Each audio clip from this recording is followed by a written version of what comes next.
नमस्कार। प्रख्यात शायर बशीर बद्र का एक शेर है, लोग टूट जाते हैं एक घर बनाने में, तुम तरस नहीं खाते बस्तियां जलाने में। देश का एक राज्य मणिपुर पिछले 80 दिनों से जल रहा है और पीछे 24 घंटे में आपने हरियाणा के एक हिस्से को जलते हुए सुना होगा।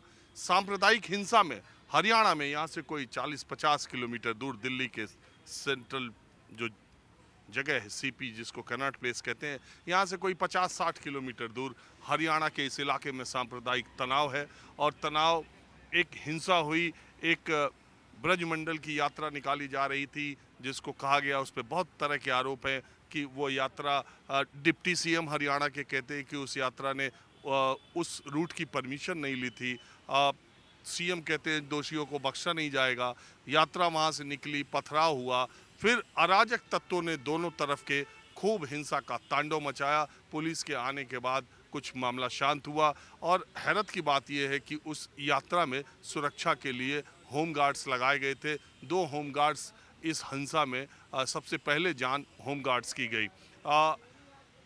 मणिपुर के सीएम कहते हैं, एक वीडियो महिलाओं का आता है जिसको देख के पूरी दुनिया शर्म से सिर झुक जाता है। तो मणिपुर के चीफ मिनिस्टर कहते हैं ऐसी एक घटना नहीं, ऐसी सैकड़ों घटनाएं हुई हैं। और हरियाणा के सीएम, ये सांप्रदायिक हिंसा पे जब उनसे सवाल पूछा जाता है तो वो कहते हैं कि हरियाणा की जनसंख्या इतने करोड़ है और पुलिस 60,000 के आसपास है, सबकी सुरक्षा नहीं की जा सकती। जिसके हाथों में जो रहबर है वो इसी तरह के जवाब दे रहे हैं। हालात ये है कि जो बिल्कुल मासूम लोग हैं, जो अपने घरों में थे, जो अपनी दुकानों में थे, उनकी दुकानें जला दी गईं, उनकी गाड़ियां जला दी गईं, उनके घरों पर हमला किया गया और उपद्रवी तत्व दोनों तरफ से, धार्मिक स्थलों को भी जलाने की बात है और 5 से ज़्यादा लोगों की मौत हो चुकी है। हरियाणा के ये हालात हैं। आप दिन भर टीवी पर अलग अलग चैनलों पर ये देख ही रहे हैं। मैं ज़्यादातर जनता से जो रोज़ के मुद्दे हैं उस पर लोगों का क्या सोचना है उनसे राय बात करते रहता हूँ। दिल्ली के कनॉट प्लेस की एक चाय की दुकान पर आया हूँ। संसद में लोकसभा आज भी न चल सकी क्योंकि मणिपुर पर हंगामा चलता रहा और सांसदों के व्यवहार की वजह से लोकसभा स्पीकर नाराज चल रहे हैं, इसलिए भी वो सदन में नहीं आए। राज्यसभा में विधायी कार्य होते रहे। तो मैं यहाँ कुछ लोगों के साथ हूँ, जानने की कोशिश करता हूँ कि माहौल क्या है। ये हरियाणा की घटना के बारे में आपने सुना? हाँ, बिल्कुल सुना। और इसमें जो सुरक्षा कर्मचारी मारे गए हैं, जो सुरक्षा करने के लिए लगाए गए थे वो ही मर गए, मतलब उन्हीं को ही बख्शा इन लोगों ने। और ये कि जैसे आप बता रहे हैं, और जो ये सीएम भी बोलते हैं कि 7,000 सुरक्षा कर्मचारी हैं, ये जिम्मेवारी किसकी? जनता की है कि वो 7,000 अपॉइंट करेगी और उनके लिए कितने चाहिए कितने नहीं चाहिए ये सीएम को मालूम होना चाहिए ना। होम सेक्रेटरी बनाया होता है, जो डिपार्टमेंट बनाया होता है, उनमें मालूम होता है वैकेंसी होती हैं, वो वैकेंसी तो पूरी करते नहीं है ये। अगर ये पुलिस की भर्ती उतनी होती, सुरक्षा सभी की होनी है ना, कोई एक एरिया में होमगार्ड वहाँ सुरक्षा में लगाए जाने चाहिए थे। जब मालूम है कि वो इलाका सेंसिटिव है, मालूम है कि एक आदमी मोनू मानेसर एक दिन पहले ही उस पर जो कि विवादित व्यक्ति है उसका वीडियो जारी हुआ है और तब भी उनके मंत्री कह रहे हैं कि नहीं नहीं, मोनू मानेसर ने हिंसा की कोई बात नहीं की। उसके ऊपर आरोप है हत्या के और वो एक विवादित व्यक्ति है। अगर उसका वीडियो जारी होगा कि यात्रा में ज़्यादा से ज़्यादा लोगों को आइए तो भड़काने का काम नहीं होगा। बिल्कुल ये तो है ही ना भड़काने वाला काम। मतलब सबसे बड़ी बात तो ये हो गई ना कि जो आम आदमी वहाँ पे मारे गए हैं, मतलब ये अपना घर छोड़ना पड़ा है जिनको मजबूर होके। ये आज की घटना तो है नहीं, हर बार ये यही घटनाएं होती रहती है और आम आदमी मारा जाता है उसमें। मतलब अपना घर बार बनाने में हमारी पूरी जिंदगी दोनों तरफ के जो उपद्रवी तत्व है वो तो हिंसा करके चले गए और गरीब आदमियों के घर और मकान चले गए। वो तो दोनों तरफ वालों को नुकसान होता है ना, उसमें कोई धर्म का मामला तो है नहीं ना। वो तो जब जो वहाँ रहने वाले बाशिंदे हैं उन लोगों को होता है कि उनका घर टूट गया, तोड़ दिया, घर बनाने में फिर पता नहीं बना पाएंगे कि नहीं बना पाएंगे, इतना पैसा उनके पास है नहीं। बेरोजगार तो आज वैसे ही हैं, काम धंधे वैसे ही बंद हुए पड़े हैं सबके। अच्छा, इसके पहले हरियाणा की सरकार 2017 में जब राम रहीम का मामला आया था तब भी दंगा हुआ था, तब भी हरियाणा में कानून व्यवस्था लैप्स की स्थिति थी। आपको लगता है ये खट्टर सरकार, इनको जो, और डिप्टी सीएम कुछ और बात कह रहे हैं, ये जो जिम्मेदार पदों पर बैठे लोग हैं इन घटनाओं के बाद ऐसे बयान देते हैं, आपको लगता नहीं इनको शर्म आनी चाहिए? इनको शर्म आनी ही चाहिए और ये इस काबिल नहीं है। मतलब जो हरकतें ये कर रहे हैं ना, इस हिसाब से ये सरकार आएगी नहीं यहाँ पे अब दोबारा। मतलब बीजेपी का है ना जो झंडा खड़ा हुआ है इनका, बीजेपी वाले हैं। जब काम ही नहीं करेंगे, ऐसे लोगों को मरने देंगे, मतलब सुरक्षा नहीं कराएंगे तो कौन करेगा इनका वोट? दोनों पक्ष ही वोट नहीं देंगे। ये नहीं सोचें कि हिंदू दे देगा मुसलमान दे देगा, कोई सा भी नहीं देने वाला इनको। वहाँ पे सभी लोग रहते हैं। वोट की बात बाद में आती है, आदमी जान सरकार माल की की करनी हिफाजत पहले है, चुनाव बाद में अरे तो है, ये वोट अभी बाद तो में है। चुनाव भी- सरकार की जिम्मेदारी है, हिंसा इस तरह से नहीं होनी चाहिए। जिम्मेवारी- गुड़गांव जिम्मेवारी- जैसी जगह गुड़गांव में सबसे पहले धार्मिक तो स्थल हरियाणा जला में- दिया गया, वहाँ एक हाँ। हत्या कर तो दी ये गई। गुड़गांव नहीं संभाल सकते। गुड़गांव बिल्कुल दिल्ली से सटा हुआ है, बिल्कुल दिल्ली में ही है एक तरह से कोने पे। हज़ारों लोग आते हैं रोज़ वहाँ से जॉब करने के लिए, यहाँ से भी जाते हैं वहाँ पे जॉब करने।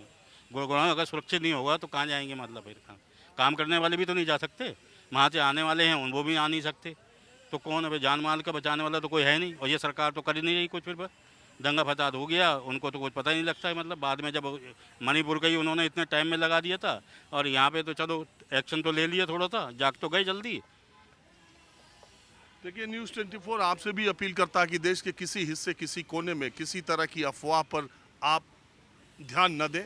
अभी अभी दिल्ली में भी कुछ अफवाह किसी इलाके में फैलाई गई इस तरह के कि वहाँ पर तनाव की स्थिति है। दिल्ली पुलिस ने बहुत ही स्पष्ट और कड़े शब्दों में कहा कि इस तरह की अफवाह फैलाने वाले लोगों के बीच के खिलाफ बहुत बड़ा कड़ा निर्णय लिया जाएगा, और ऐसी कोई स्थिति दिल्ली के इलाके आसपास नहीं है। देश के किसी कोने में आप रहते हो, सांप्रदायिक हिंसा से जो लोग झुलसते हैं वो बिल्कुल आम लोग होते हैं। ये उपद्रवी तत्व दोनों तरफ के, तीनों तरफ के, चारों तरफ के, जितने तरफ के हैं, ये मुट्ठी भर लोग हैं जो सबसे ज़्यादा लोगों को उकसाने और हिंसा में भड़काने का काम करते हैं। मैं कुछ और लोगों से बात करता हूँ। आपको हरियाणा की घटना के बाद, आप कहाँ से हैं? मैं दिल्ली से, द्वारका से। द्वारका से भी गुड़गांव पास ही पास है। जब ये गुड़गांव जैसे जगह पर तनाव की बात आती है, हालांकि आज कोई ऐसी घटना नहीं घटी, लेकिन तो दिल्ली पर भी उसका साया मंडराने लगता है। और आज 21वीं शताब्दी में सांप्रदायिकता के नाम पे इस तरह की हिंसा, इस तरह की तलवारबाजी, इस तरह की पत्थरबाजी, दिल्ली जैसे शहर या दिल्ली से सटे गुड़गांव, मैं तो दिल्ली का ही एरिया, इसको एनसीआर बोलते ही है, गुड़गांव, फरीदाबाद, नोएडा, गाजियाबाद और दिल्ली, तो ये सब एक तरह से दिल्ली ही है। आपको लगता नहीं कि नफरत कुछ क्या इस कदर? बहुत दुर्भाग्यपूर्ण है नफरत। हमको लगता है और हमारे जैसे लोगों को लगता है कि नफरत समाज में है नहीं, नफरत क्रिएट किया जाए, ये प्रायोजित सब कुछ होता है। अभी मैं आप ही का सुन रहा था कि वहाँ पे वो कोई मनेसर है, ये है, वो है। तो इस तरह के पुलिस का इनपुट है, या किस तरह से दंगा क्यों हुआ, या सरकार ये कहते हैं हमारे पास 60,000 ही है और इतनी करोड़ आबादी है। वो एक शेर है कि ये कुर्सी है साहब, तेरा जनाजा तो नहीं, अगर कुछ कर नहीं सकते तो हट क्यों नहीं जाते। 10 साल जिस सरकार को हो गया, वो सरकार अगर किसी तरह से रोना रोती है कि हमसे लेती, ये मैं कहता हूँ ये ऐसा सीएम, ऐसे सीएम को, मनोहर लाल खट्टर को, इस तरह की हिंसा होने के बाद जब एक बड़ी आबादी उनकी तरफ आशा की निगाहों से देख रही है, ऐसे में 9 साल चीफ मिनिस्टर रहने वाला व्यक्ति ये कह सकता है कि हम सबकी सुरक्षा नहीं कर सकते, हमारे पास पुलिसकर्मियों की संख्या कम है? सर, राजनीति में अब लगता है कि पिछले 2-4 साल से जो मीडिया के माध्यम से देखते हैं कि लोग अब राजनीति में बेशर्मी की इंतहा पार कर रहे हैं। एक मुख्यमंत्री मणिपुर का कह रहा है कि सैकड़ों लोगों के साथ ऐसी घटनाएं हुई। एक मुख्यमंत्री कह रहा है कि हम इतने लोगों का सुरक्षा नहीं दे सकते। आप याद कीजिए, जब वो हमारे बीच में वोट मांगने आते हैं तो कहते हैं हम नाली सड़क से लेके हम तुम्हारी सुरक्षा करेंगे। उसके बाद जाइए तो पर्टिकुलर बताते कि ये काम मेरा नहीं, ये काम मेरा नहीं, ये काम मेरा नहीं। क्या सरकार का काम सिर्फ टैक्स कलेक्शन करना और उस टैक्स कलेक्शन को उद्योगपतियों के हाथ में देना है? पब्लिक रिफॉर्म के लिए क्या हुआ है? कुछ नहीं हो रहा। अरे हम कह रहे हैं नाली, बिजली, पानी, सड़क तो बाद में, मूल तो जान। देखिए, असल जड़ वही है कि हरियाणा में कोई काम नहीं हुआ। हरियाणा के नौजवान आज सबसे ज़्यादा बेरोजगार है, और इसलिए अब चुनाव आने वाला है, तो इस तरह का माहौल बना करके जो पोलराइजेशन का मामला है हिंदू मुसलमान करके, किसी तरह एक बात और बता देता हूँ, क्योंकि हम लोग थोड़ा सा घूमते हैं सोशली। मेवात के लोग जो मेव हैं, मेव कट्टर मुसलमान नहीं होते हैं।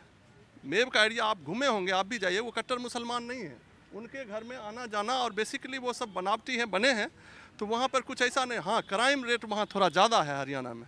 तो किसी व्यक्तिगत झगड़ा को, किसी और हरियाणा में सबसे ज़्यादा क्राइम रेट उसी इलाके में भी है। है। जो रोड गुड़गांव से निकल के सोहना होते हुए, नूह होते हुए अलवर को जाती है, उस पूरे रोड पर क्राइम भी ज़्यादा होता है, और उस पूरे रोड पर आबादी के हिसाब से बहुसंख्यक बहुसंख्यक मुस्लिम है, ज़्यादातर खेती बाड़ी में लगे हुए हैं। लेकिन एक बात और है कि उस इलाके के जो मुसलमान थे, आज़ादी के वक्त जब माहौल ठीक नहीं था, सांप्रदायिक तनाव की स्थिति थी, तो वो पूरा का पूरा जो इलाका था, वहाँ के बाशिंदे जो थे, वो पाकिस्तान जाने के लिए तैयार हो चुके थे। लेकिन महात्मा गांधी ने जाकर के मेवात के मुसलमानों से एक व्यक्तिगत अपील की और उसके बाद वो सारे के सारे मुसलमान, एक भी घर के लोग वहाँ से नहीं गए। उन्होंने हिंदुस्तान में रहने का फैसला किया और अपने को शामिल किया। जैसे कि वहाँ पर आपराधिक घटनाएं होती रही हैं पहले भी, और सांप्रदायिक तनाव भी होता रहा है। ऐसी स्थिति में जब मेन इलाके से, इतने सेंसिटिव जगह से एक यात्रा निकाली जा रही थी, तो पुलिस के पूरे बंदोबस्त के इंतजाम क्यों नहीं किए गए थे? और इस पूरे मसले में सीएम और डिप्टी सीएम दो भाषा क्यों बोल रहे हैं? और देश को ये जानना चाहिए, सांप्रदायिक हिंसा हमेशा से शरीफ लोगों के लिए, असहाय लोगों के लिए, गैर आपराधिक लोगों के लिए सबसे मुश्किल बड़ी काम होती है। आप काम धाम में निकले रहते हैं, आपको पता नहीं होता, आप घर में बैठे रहते हैं, उपद्रव कहीं करते हैं, वो भाग जाते हैं और दूसरे लोग उसके शिकार बन जाते हैं। नूह की हिंसा में भी ऐसा ही हुआ। मैं कुछ और लोगों से, आप इधर आइए, बात करता हूँ।